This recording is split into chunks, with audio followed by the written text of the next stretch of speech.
Bonjour David Castello-Lopez. Bonjour Théo. Vous remontez tous les matins aux origines d'un objet, d'une passion, d'une obsession du quotidien et aujourd'hui plus encore que d'habitude puisque vous nous racontez David les origines du film porno. Oui. Alors Théo, on l'a déjà dit ici, vous êtes né en 2004. Bien sûr. Donc nous ne sommes pas de la même génération. Mais moi Théo, je suis de la génération qui s'est trouvée à cheval entre le monde analogique et le monde numérique. Et donc je fais partie de la dernière génération qui a connu l'époque lointaine du porno rare.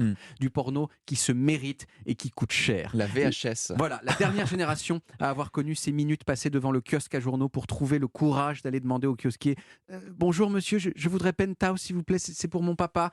La dernière génération à savoir que le premier samedi du mois, ça veut dire autre chose que simplement le premier samedi du mois. Et tout ça, bien sûr, ça fait que nécessairement, les choses porno que j'ai vues à l'adolescence, elles m'ont marqué profondément.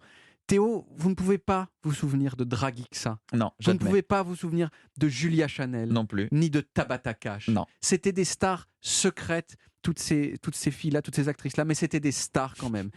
Mais aujourd'hui, des stars du porno de cette envergure-là, il n'y en a plus vraiment parce qu'on n'a plus besoin d'elles. On tape 3 mots en anglais dans une barre de recherche et on vous propose 5000 vidéos qui correspondent exactement à votre déviance ou à votre absence de déviance. Je ne suis pas sectaire.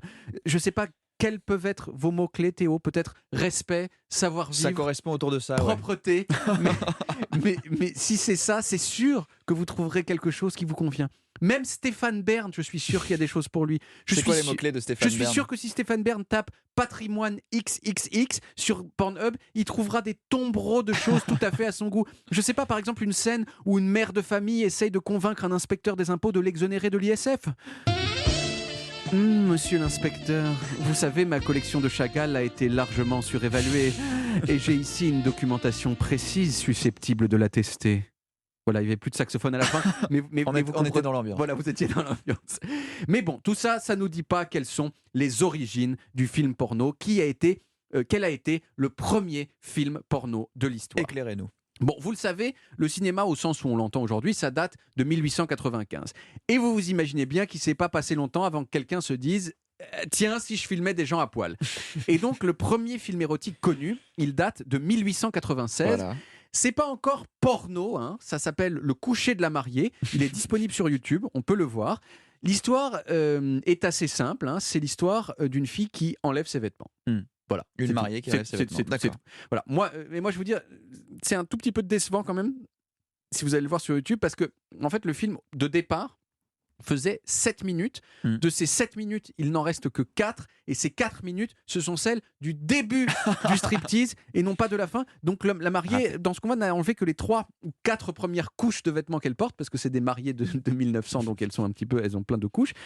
Et on ne sait pas exactement ce qui se passait à la fin, mais on imagine qu'elle devait enlever un petit peu plus que ça. Mais là, bon, encore une fois, là, dans ce premier film, c'est plutôt de l'érotisme que du porno. Le premier film qui montre des gens qui font vraiment leur affaire, j'aime bien utiliser des expressions des années 40 pour parler de ça. C'est très suranné. Voilà, le premier film porno à proprement parler qui nous soit parvenu et dont on soit sûr de la date, il date de 1908 et il s'appelle La Bonne Auberge. Quel titre. La Bonne Auberge, je l'ai vu aussi, et là c'est hot quand même. Là c'est hot. C'est l'histoire d'un soldat qui arrive dans une auberge et il y a une employée de l'auberge qui est là et ils s'entendent bien. Ouais, si vous voyez ce que je veux dire. Mais tout ça, c'était encore des films clandestins. Et des films porno clandestins, il y en a des centaines et des centaines et des centaines qui ont été faits dans les décennies suivantes.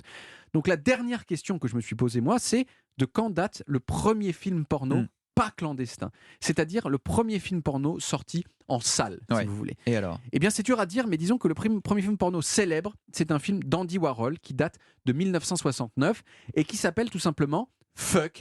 Ça a le mérite d'être clair. Voilà, même s'il est plus connu sous le nom de Blue, il est beaucoup plus difficile à trouver que les deux autres que j'ai cités avant, mais quand même, je l'ai trouvé. Malheureusement, je n'ai trouvé qu'une version doublée en allemand, ce qui est moins bien. Je vous donne quand même un petit aperçu sonore. Mais c'est encore une histoire de soldat, alors, si j'entends bien, non ? Tout à fait. C'est un huis clos de 2 heures entre un homme et une femme qui Oui, des je fois, parle un petit peu allemand. voilà, qui des fois discutent de la guerre du Vietnam. Enfin, j'ai cru comprendre, mais vous le savez, donc moi, mon allemand est un peu rouillé, mais J'ai le juste vôtre, compris le mot Ich bin ein Soldat qui veut dire je suis un soldat. Mais voilà, ça ne va pas plus tout loin. à fait. Donc, ils parlent de la guerre du Vietnam et des fois, ils chahutent un petit peu comme des ados, et des fois, bon voilà, fuck quoi, voilà. Enfin bon, tout ça maintenant, c'est bien loin hein, avec Pornhub et l'ISF, mais j'espère quand même que vous avez apprécié ce petit voyage dans la préhistoire de la chose. Merci beaucoup, en effet, pour ce voyage. Merci beaucoup, David Castello-Lopez.